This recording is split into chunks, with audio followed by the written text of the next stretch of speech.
elevate their performance, and build stronger, more effective teams through innovative training and coaching. So, drawing from inspiration from the world of sports, Richard brings a powerful perspective on leadership, teamwork, and what it takes to create a culture of excellence. And it's something that we all high performers are always looking for. Richard, welcome to the show, brother. Hello, man. Thank you. I always listen to people introduce me, and I'm like, oh, I need these people to do this in real life because that was nice. I enjoyed that. So Thank you, thank succinct you. as well. I appreciate it. You've done the work, brother, so it might as well highlight it. And folks, we will be speaking about unlocking human potential, the performance revolution. Richard's going to get us through all what he does and how he does it. Richard, you talk about unlocking human potential. What Mm. do you believe is the biggest thing holding people back from performing at the level they're actually capable of? So, really good question to start with. Um, what's stopping people? I think it's the way they look at performance. I think it's the way that they look at what output is. Um, and I'll do what I do naturally. I'm going to go into the comparison to sport straight away, right? When we look at the high performers in the world of sport, they understand that their performance is on the field, right? It's on the pitch. It's in those moments, right? And they do everything around that performance to make sure that they show up for that performance in the best shape possible to give what they can in that moment. Whereas when we look at the corporate professional, we kind of look at very differently. We don't look at the performances as the main show, right? It's consistent. It's 9 to 5. It's rather than these moments of performance. So I think that's a big part of it. We don't ever reflect on the work. We never debrief those moments, those performances. We don't really train. We don't really recover. We don't really kind of strategize for those. So I think that's a big thing, um, to help people understand how they kind of perform. Yeah, and that's so critical. Though that last piece you shared there, we don't take the time, and we're always trying to make the best of time. Mhm. And the best of time is actually investing back in ourselves, right? Those respite periods. And you come from the sports world, you know, if a sports person continues at a high level over a set amount of time and never takes the time to go back to that physician or go back to that therapist and get their body back into a condition where it can repair, because these things are very impactful. Mhm. Now, once you get older, you just go outside and bend down a couple of times. You want to rest. Mhm. You want to rest. But that is true. We trying to capitalize on time, but I think that we invested in the wrong areas. Yeah. Do you know what? It's interesting, isn't it? Like I look at that performance piece and that time in the moment when these guys are playing sport. They're not there. They're going to learn a little bit within the moment, and maybe realize like the defender who they're playing against or the opposition they're playing against is doing a certain thing. So they'll learn on the moment, but they're going to learn most about how to perform once that's done. They're going to get in the training core. They're going to go through. I didn't do that well. Let me just nail that now for a little bit. Let me work on that to make sure that performance goes up. And I just don't think we do that well in the corporate workspace, in the way of Yes, work and performance in general. yeah, so true. Now, you built LP Revolution around training and coaching. What's the difference between simply developing someone's skills and actually transforming their performance? I think it's just that, right? Like the development of skills is helping people create knowledge and improve the things they are doing, right? So in the sports world, it's hitting our forehand or hitting our backhand well. That's the skill that we have, right? In the corporate space, it might be nailing down our admin. Maybe it might be cleaning up systems. Maybe it might be how we present or putting together work, right? They're the skills that we need to learn And there's probably a bunch of other ones: soft skills, hard skills, etc., etc., etc., etc. Learning those skills is going to be important. But if we don't give ourselves the opportunity to do those skills, or give us the right systems or the right time to perform those skills, we're never going to do that. And that's where I think training and coaching can be great. Training gives you helps you learn the skills. Coaching maybe will challenge you in how you will implement them and how you're going to find the time to do that. Yeah, the coaching, we talk about that a lot. The necessity of coaching, is it necessary? As you were talking, I was reminded of the many times we send our people to conferences and Mm, to these masterminds, and we invest so much money into these things, but never have an environment back home when they can come back and actually put those things to work. I mean, I don't know about you, but I have never had a debrief of the mm, conference I just mm, went to. mm. It's so Like, mad, isn't it? it's like we're throwing money at these events, and the I would say the pseudo support of the people. Yeah, we send our people to this and we send our people to that, but when they come back, there's no, hey, tell us about the event.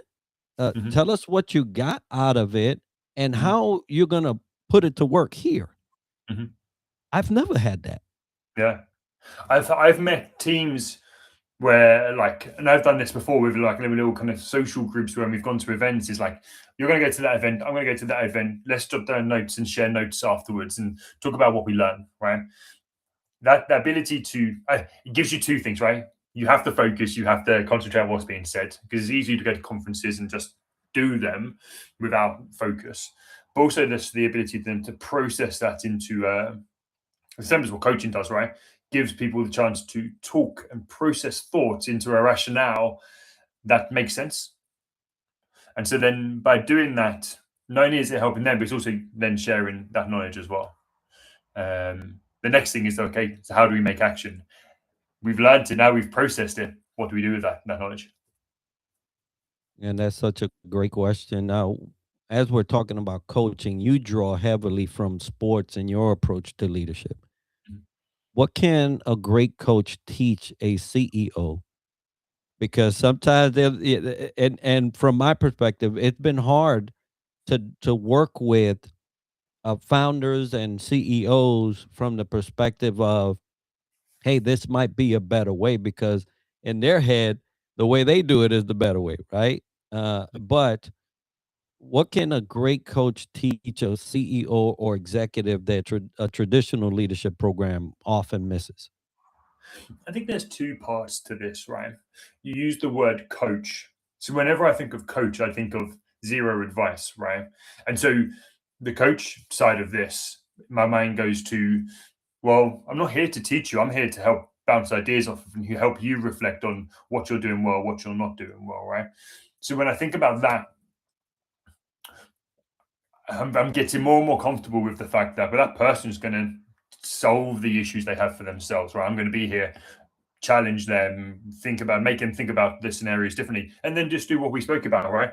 Getting the chance to put the thoughts into words to process those, right? So using that word coach for me is that part. But when it comes to training and what we can do to help them, I think there's a lot. And you use like, I use sport a lot. And so then I look to the sporting world and go, okay, look, some of these CEOs, executives are going to have some of the best processes for their teams.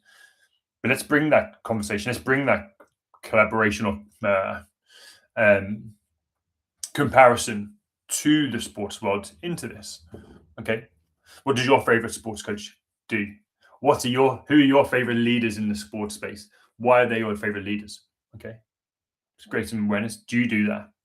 Okay, what could you change to be a bit more like that? Or what makes their processes fantastic? I think sports shows us a few things. They communicate pretty well. They focus on the people, the players, and their development um, more so than their own. They get off the field and stand there and allow the team to do. It's all about strategy, um, and they've got very good communication lines. So I think there's a few things there which I think can be really helpful for CEOs. Um, but I think just that look uh, and the comparison to asking the leaders about what is a great leader for them, what are some of the great leaders you recognize in that world, and what do they do, sometimes creates an awareness and solves, maybe gives them the answer they need. You know, communication. What a Mm-hmm. topic to speak about when you're talking about CEO, rest of the company, leadership, board. I find often that communication is challenged a lot because there are uh, strategic communications that come from those offices, Mm-hmm. but never really intrusive communication or communication about caring. You know, you may get an email that says happy birthday so and so, but no one, really from the upper echelon comes down to spend a couple of minutes to talk to you about how you're going to spend your birthday, right? So communication at times I see is struggled with because it seems like it's not even genuine sometimes. Yeah. It's just to kind of like check the block. And if there's anything in industry, whatever it may be, that's important is the way you communicate and how you communicate with your people and what you communicate. And I find that sometimes that is a big challenge. I think there's an element of feeling safe to do that. When if I put myself into the executive shoes, there's probably that. What do I feel safe? What do I feel like I can share? Mm. Right, which is going to be good. But then you in that whilst I'm in those shoes, I then need to reflect on what do these people need. What's going to help them feel motivated? What's going to help them feel safe to do good work and keep the boat going forward? Right. And I think you're so spot on. There is this concept of what, how, and I think one of the biggest things I see is the concept of zero clarity being given. And so when there's no clarity, assumptions get made, and then you hear all like the corridor assumptions and the corridor noise because we aren't creating the clarity. So yeah, I think there's a couple of big things at the table. So, around that topic, we often hear that teams need better communication. As I just mentioned, there's always something going on, right? Uh, but when you work with a struggling team, what is the problem underneath the communication problem? I think it comes back to that word I use, that term safety. Yeah. I think if you and the ability to feel safe to communicate what you have to communicate. So for me, like the term psychological safety comes to mind, and there's many books on this. But the thing coming to my head at the moment, and I'm not sure, being an American, you'll know this, right? Rugby isn't a big thing over there, but the key with the New Zealand rugby team have been kind of a dynasty for a long time. Uh, and they had this mantra of like not and the no dickhead rule, right? And there's this concept of you're allowed to say what you want and call out people from above and people from below without judgment, right? And so it's creating that psychological safety that you can say what you need to without fear of being judged or without fear, because it's for the team to progress, and it's ultimately everything is for the team to succeed. Very powerful when you talk about the difference in how far we go, Mm, and in terms of communication and the conversations that leaders have with their people. I understand also that, it is a safety thing. How comfortable do I feel sharing this, that, and the other? But I'll give you one example real quick. I was leading a team. There was a strategic pivot on behalf of the corporate level, mhm, but it was going to affect immediately my team. mhm, It definitely was going to accept in terms of their bottom line. And mhm, so when you have conversations like that, then you're wondering, well, how much of that knowledge do I pass on to them? Because I know come 2, 3 weeks from now, their pay's going to be different. And Mm, so, do I give them the advantage of 2 to 3 weeks of knowledge mhm, to get to prepare for mhm, this impact? Or do I wait those 2 to 3 weeks when they land the bomb on them? And then mhm, that paycheck is less. And mhm, so I made a choice that was opposed to the understanding of the leadership to hold on. mhm, I brought my team aside mhm, and I briefed them exactly what I had just been, briefed.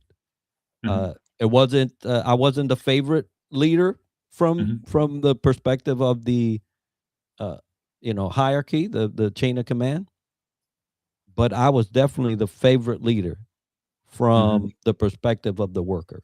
And you know, sometimes you have to put even your own reputation and your livelihood if you really want to be a good leader, right? mhm, Because sometimes this will cost you some skin, mhm, this leadership thing. mhm, And I decided to go in favor of my people. mhm, I wasn't working there too far longer after that. But guess what? Those 6 lives mhm, were not impacted nearly as everybody else did who waited. mhm. And so, good bad news doesn't get better by by holding on to it, right? It just doesn't. But yeah, I don't know if you've seen anything like that before. I think you make a really good point around trust, right? I bet that team trusted you at that point after you made that decision. I think a good way to ask that question because every decision's different, right? You could go through the same thing in a year's time, or something. You might make the different decision because of a different circumstance. The question is, you reflected and you made the decision what's right for you. And I think that's the power of that. But that what you've done is you created trust from your team towards you, so they're going to be bought into you. They might not like that what's happened, but at least they know that you're being truthful. You're in their corner, and you want them to survive. So when whatever happens next, they're going to be fighting for you, and that's Yeah, the role of the very leader. yeah, yeah, very delicate balance to kind of dance around Mm, something like that. But I'm of the belief that you are a leader because you have people.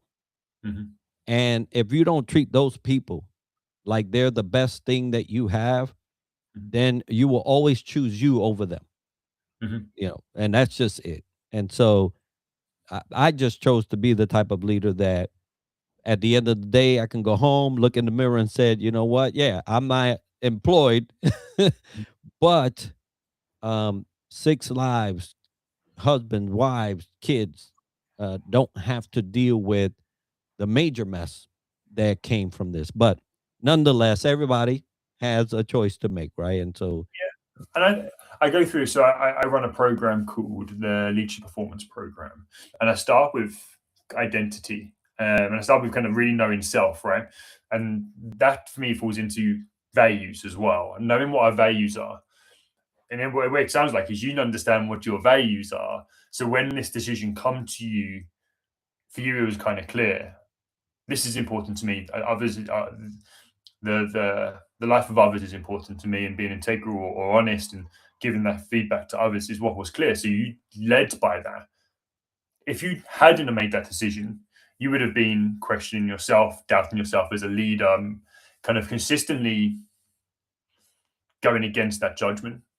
And so this is where I think having the awareness of personal values and awareness of authentic self and awareness of what's important to you as a leader and your identity is a vital part to uh, how you are in charge of others. yeah, now I won't lie, right? For all those leaders out there listening and say, man, that's a crazy thing to choose. And then you got no job right after that. I will tell you, right? Full disclosure, I didn't need the finances from Mhm. that job, right? So it kind of made it a little easier to say, all bets are on my people. I don't know specifically if the salary was my only thing, Mhm. how much of that would have played out. I'm kind of betting on myself that yeah, the answer would have been the same. Mhm. But these things are little items in the recipe that you have to consider. So I'm not telling the leaders out there, risk everything. That's something you have to do on your own. But I love that you bring up, hey, knowing yourself truly Mhm. and what your values are and things of that nature, ethics and morality and all those that make you is important in leadership. Mhm. You have to be able to go back home, whatever decision you make. And hopefully you have already discussed this with your partner, your spouse. Hey, if this ever comes up, I just want you to know that this is the way I would go. It may cost me my job, right? Those conversations should be had anyway with the person that you're saying, you love the most on earth, right? Mhm. But it is, individual in nature, and you would have to make that choice. Now, you kind of alluded to, hey, this team now trusts you, so you guys have a good working relationship. So, what separates a team that works well together from a truly high performing team, and what role does the leader play in creating that difference? For me, what separates a normal team to it goes back to psychological safety. It goes Mhm. back to the ability to be candid with each other, Right. say what you need to. There are a bunch of characteristics, right? There's a bunch of processes that are going to be really important, um, that allow a team to perform well. Maybe like in the corporate space, it might be time management, it might be goal setup, it might be objectives, how we're structuring days, how we're kind of achieving targets. Right, that's going to be important. Um, but I do think when you look at the greatest teams in the world, they all have the ability to be candid and call out the BS, Mm. and say the things that need to be said without fear of judgment or without fear of reconciliation. Right. Um, I think that's a really important part. I'm trying to think of some American analogies in the sports space, but I can imagine there must be a few of some leaders, whether that's the captain, or whether that's the coach, which are open, outspoken, and will put their head in first. Right. I think that's important. Um, and they probably also are all motivated towards one target as a group. I think that's also a second part. If everybody's motivation is different and doesn't connect in any point, it's going to be really hard to push people in to a direction. And so for sport, that's really simple, right? For the most part, at the elite level, if if you think about Kansas City, right, I can imagine their main goal is to win the Super Bowl, right? But if you compare it to, I'm going to use the Steelers, right? I know we've not, I'm a Steelers fan, so I've not. I know we've not won it in a while. Theirs is just to get to like the playoffs and push hard there, right? Maybe win their region. If any of the teams, like if you get a big percentage of the team which doesn't have that same push, or maybe it's slightly disaligned, like people's motivations are going to be different. Like they're not going to put the same amount of work into training. They're going to show up differently. They maybe respect standards differently. Um, And so I think that's going to be important, the shared goals. Because once you've got the shared goals, you then have an idea of motivation. How are we going to motivate these people to do the extra yard? Um, but when we compare that to the workplace, right, loads of people's motivations are different. It might be money, it might be impact, it might be to be able to have a work-life balance, look after my kids, right? What is that connecting piece. If there is no connecting piece, it makes it hard to bring a team together, and make sure that they're performing well. Yes, absolutely. We'll take some time and talk about that motivation because it has a lot to do with leaders. But before we get into that, I want to say hi to Christy, Joanna, Daniel that are joining us, and all those that are joining us either through Facebook, YouTube, and LinkedIn. So thank you for joining us on this conversation. Hope that you're getting a lot of it, of the information. And hey, take notes because Rich is sharing a lot of great stuff here.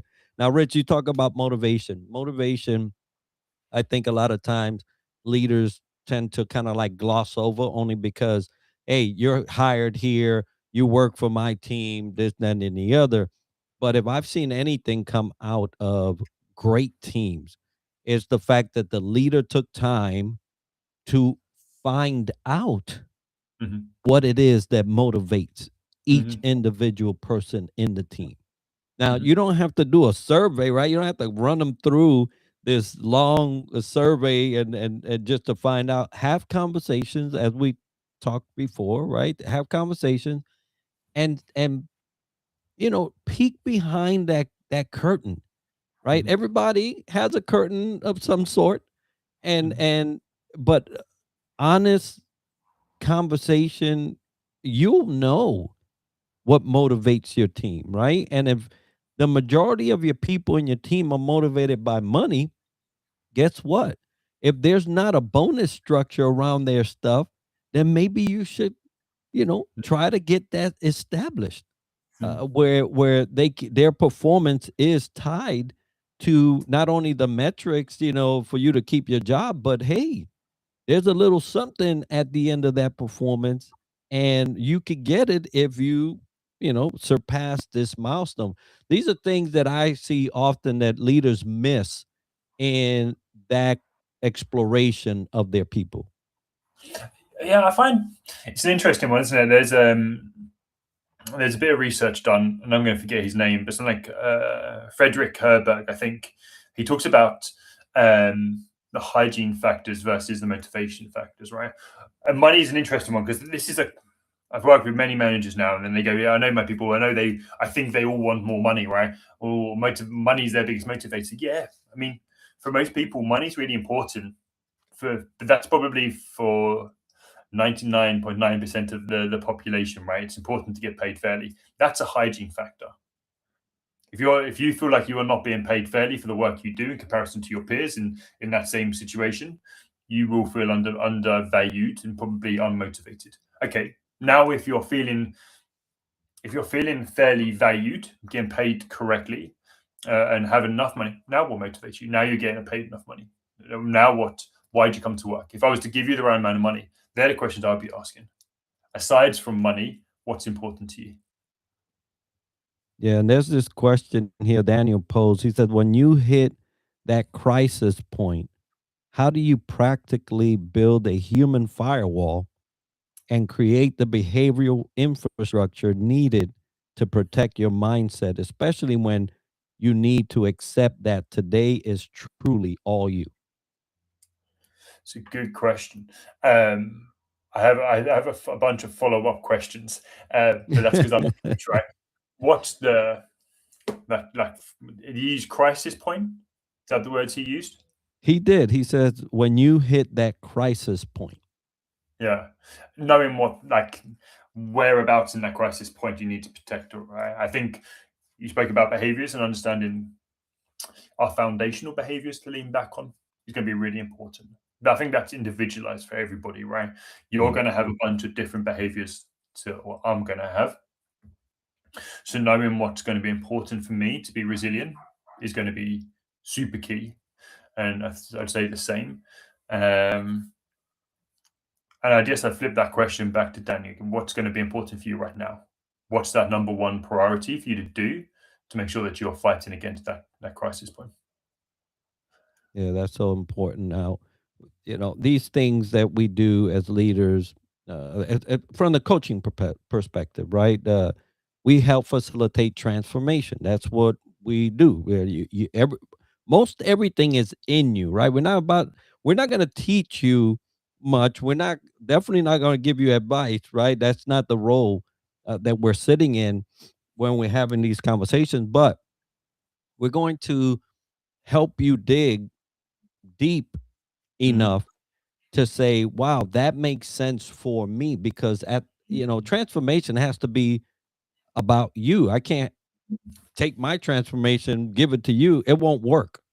mm. Sometimes it may, some elements of it, but singularly, no, the thing's not going to work. So, can you take us inside a transformation you witnessed someone or a team that was underperforming and what changed when they finally unlocked their potential? Yeah, what unlocked? I think it's a really good question. I hate people who always answer a question with a. It's a really good question.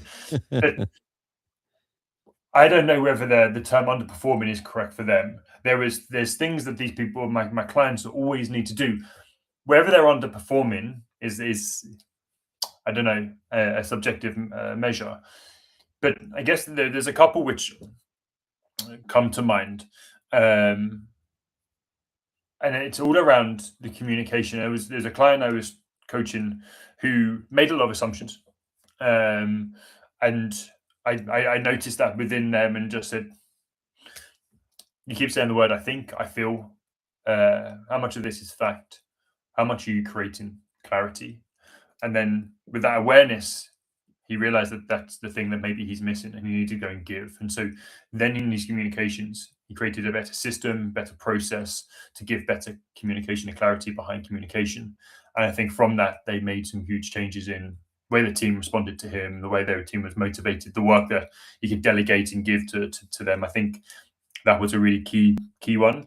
Um, the other thing I think, one of the things I think jumps out a lot when it gets to managers is that around expectations, they feel like they can't set them and they can't set standards. But when I bring in the world of sport and go, well, if you join a sports team, there will be a bunch of values or standards set off of the values that this team will have. What's going to be important for you guys? But you're going to have you're going to have your own values. And so if you are a team member who consistently breaks the value to you or one of your values, you're going to begin to get frustrated at that person.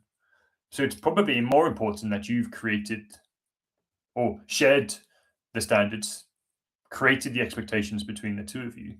And so I've worked with clients before and just talked through this concept around setting standards to understand and value what's important, and then being able to how you create those. And I've seen clients who have done that, not only created standards for themselves, but also created team standards. And then they've seen increased levels of performance because people have now got these guardrails to how they work together. We understand what's important, so then they work better, and they will be as a team better connected, and will perform as a group a lot better because they're in this. Yeah, we know how each other wants to work and what's important to each other. Yeah, and I love one of the practices that I see the most when we go to, masterminds or conferences that they have these groups centered trainings, and the very first thing that we do is, hey, ground rules. Right? Everybody's got the big old white sheet and they're saying, okay, one, don't talk over each other. Yeah. And once you establish these group norms and things that you will all abide by, it flows a whole lot better, to your point. Once you know these things and are in agreement with them, in a team setting, it makes everything a lot more profitable. And in this case, you're trying to thrive individually, yes, but you're also trying to, get to the max potential of a team. And usually, once those things are settled, then you can go ahead and perform at your best. And I've always wondered why that was such a key element in teamwork and going forward. Yeah, it's got me. I think the word guardrails come up, and it got me thinking about ten-pin bowling. Do you guys call it ten-pin bowling, right? Yeah, it's similar. Yeah, Yeah, yeah. And so the rails you can put on the side, and you bowl it. right, So the ball, whatever happens, the ball doesn't come off the racks or the right, tracks, right? I feel like it's the same, and that's what standards does. It allows the ball to keep going forward rather than allowing somebody or something to allow the ball to fall off the track and go in the wrong direction. I think standards are the guardrails to make sure the ball goes in the right direction and we hit the pins. And with that in mind, it doesn't always need to be a strike. At least we're hitting the pins. right. That's great because also the expectations right around how that works. I bowled when the guardrails came up, and I was like, "What's this about?" I was like, "Okay," so I just throw it, and sure enough, you don't hit a strike, but you're happy that that was there. It helps you ease down, right, a Yeah. bit from the anxiety of having to hit all those pins. And that's what happens with teams. They can ease off a little and feel a little more comfortable because there are these things helping the team stay focused. Now, performance can't stay at its peak forever. And we know that. Even the greatest of athletes have to retire sometime, and I hate to say going to greener pastures, but go do something else that they would enjoy, because this body's not made up like that. Now I will tell you, there are some onesie twosies out in this world, 80-year-olds running doing triathlons when at 30 I couldn't do it. So there are some little onesies and twosies that are out there doing it, but for the most part, the peak is not forever. How do leaders create a culture where people continue to grow, perform, and push themselves without burning out? And your uh, comparison is the negative side to sport, right? Is that the career is a lot shorter. Physically, we can't stay up to strength. The nice thing about professionally is it's not physically demanded. Oh, it's not requiring our physical output, right? As much. It requires our brain output, but we can recover and adapt, right? And so I think that's one piece of awareness. But I think when it comes to this kind of performance over time, I think there's a concept called the corporate athlete, which I like to do a lot of work around. And it talks about recovery and the ability to focus on the energy output and having enough energy in self to perform. And so it's made up of four key areas: physical, mental, emotional, mental, and purpose. Which is, do I have enough energy to perform? Uh, do I have enough emotional energy for this task? Um, where do I need to put my energy? And why should I do that? Right. When we look at performance over a period of time, being able to understand our recovery and where our energy is going to be key for that success. I did a talk last week actually, and brought this concept and the concept of comparison to sport to the workplace and around performance. And the thing they found fascinating, the thing maybe we don't focus on, is this: the power of recovery, and the importance of recovery. We work 9 to 5 jobs, and that's being kind for the most part, right? Like most of us are working 10 hours, 12 hours, right? But I started with this nice bit of a full circle moment that we look at the work, our performance very differently, but we never look at the other side of that and the importance of recovery for the longer hours we do. And so work can be stress, stress happens. The greatest athletes put stress in place and recover from stress and are able to adapt. We don't put the recovery in place to adapt. We just stress work, and then deplete, right? I say with me, it's how do we put recovery in place to bring more energy to be able to perform. And that's going to be individual, right? What's going to give me energy is going to be different to you. I love people, I love socializing. But if you spend a whole day doing that, you might want to have time where you're by yourself, switching off. If you've been on your feet all day, you might want to sit down and rest, right? Or, but that's going to be still, that's going to be different to different people, right? So understanding those things is going to be super important. Yeah, definitely. I remember instituting a so I was co-located with a, four floor parking garage, right? And after any intense meeting, I would intentionally go out, leave the office spaces, and go walk the garage. Mm-hmm. Just to kind of clear my head because the information or maybe the dynamic in the room wasn't all that well, and I just needed to ensure that no one from that point on received what I was getting, in those settings, because then it would literally affect the performance of my duties afterwards, right? Especially if I had an intensive conversation with someone that needed some help. Those things carry on if you don't kind of dish them out. And so that was one practice that I felt was very beneficial to my Mm-hmm. role at the time.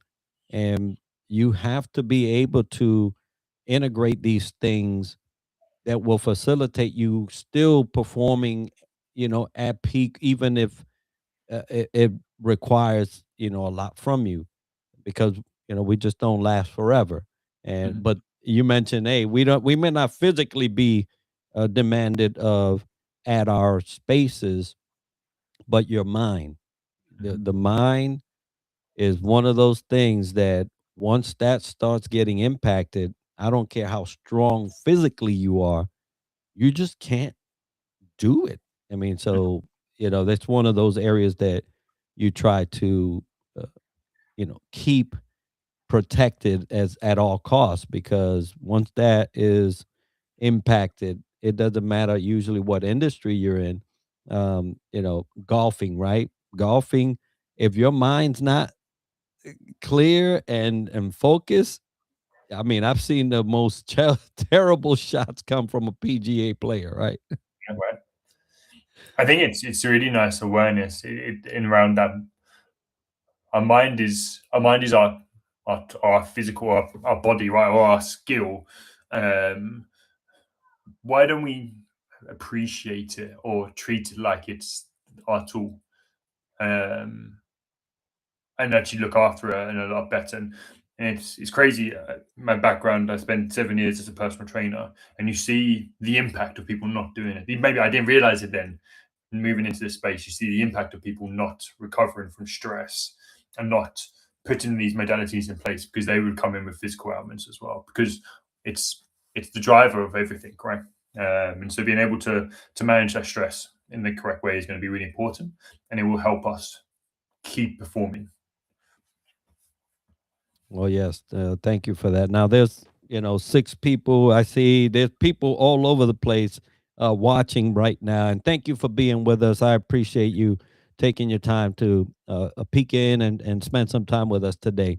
But, Rich, when it comes to potential, right, we all have a lot of questions. So, if someone watching this knows they have more potential, Mhm, but they're not performing at the level they want, mhm, what is one thing you would challenge them to do differently, let's say starting today?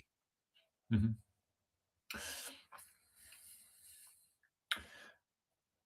Uh, it's an interesting one, isn't it?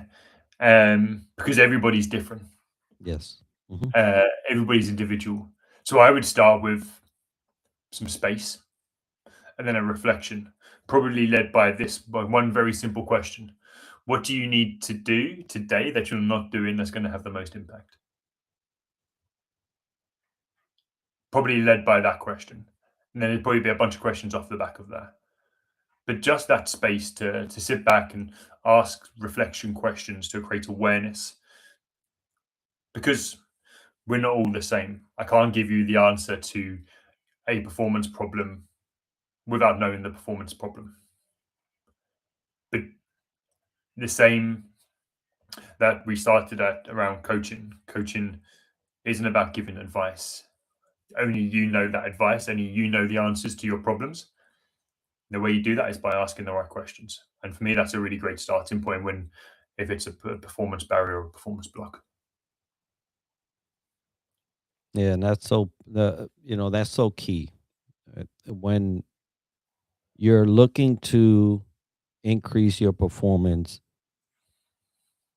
and I'm going to be speaking on Friday about productivity, right? So you said it right off the bat. That was like, yep, that's it. Individual issues require individual exploration, Mhm, and so no one can truly give you the answer as to why you're performing or not performing. Right? That extra half hour sleep may be too much. You mhm, know, it may put you instantly in a crisis mode mhm, before you even get started with anything mhm, because your body is excited uh, because now I have to hurry up.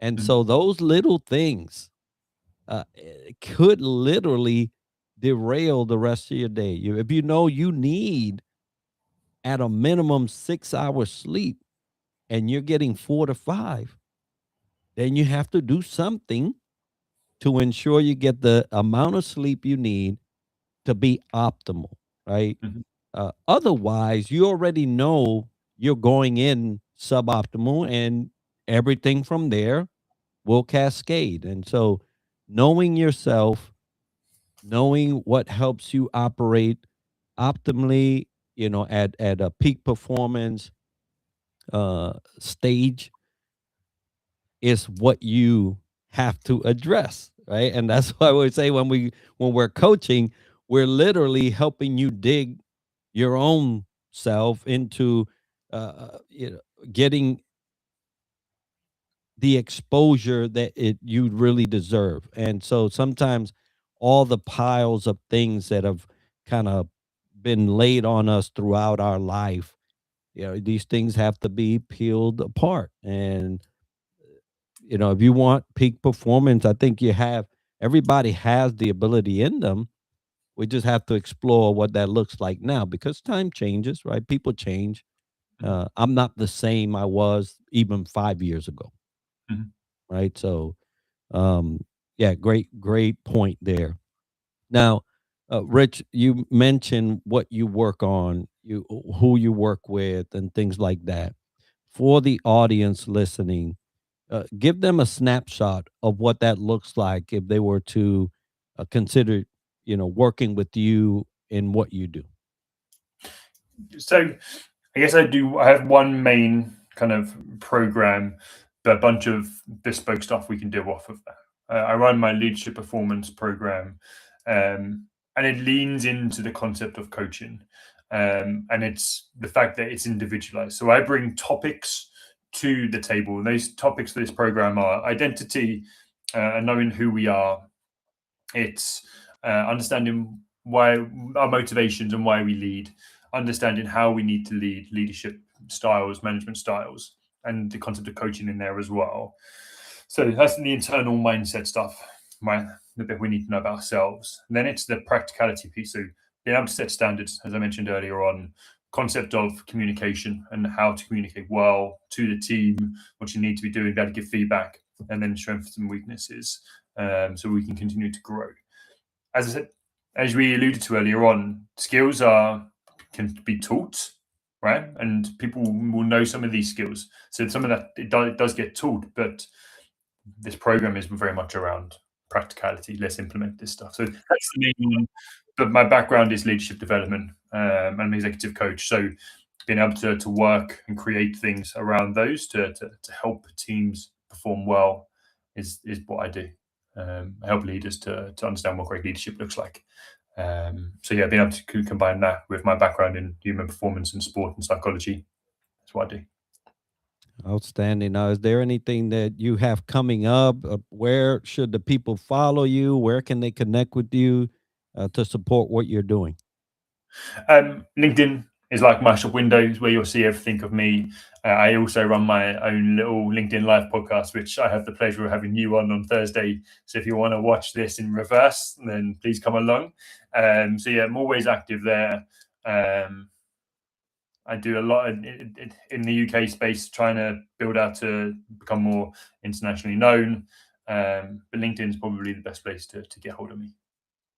All right, folks. Well, thank you. If you are visiting us on LinkedIn, I see several people that are. So I appreciate you visiting with us.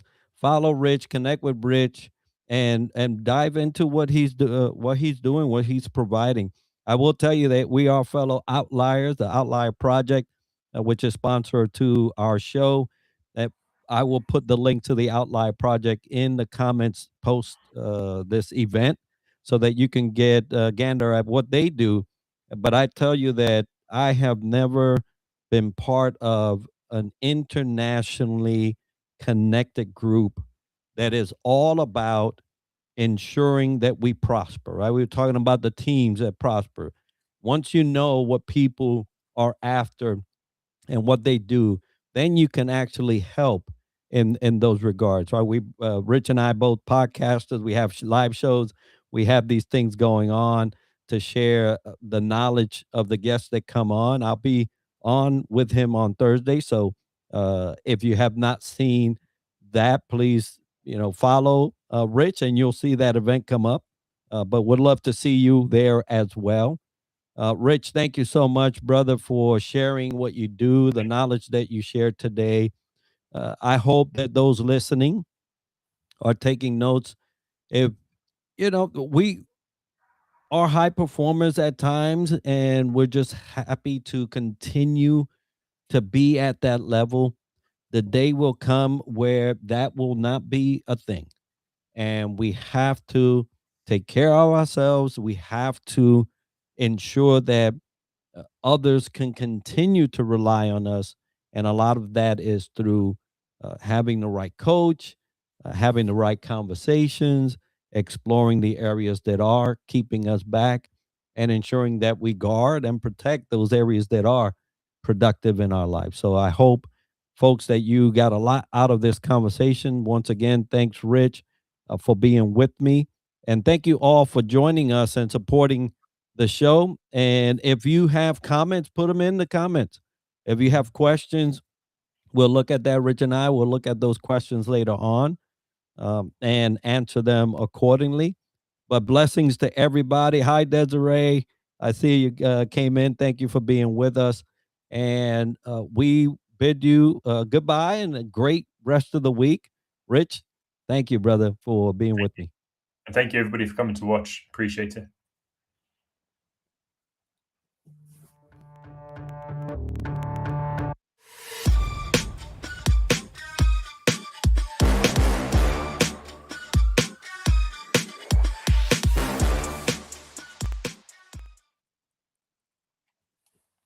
All right. There we go.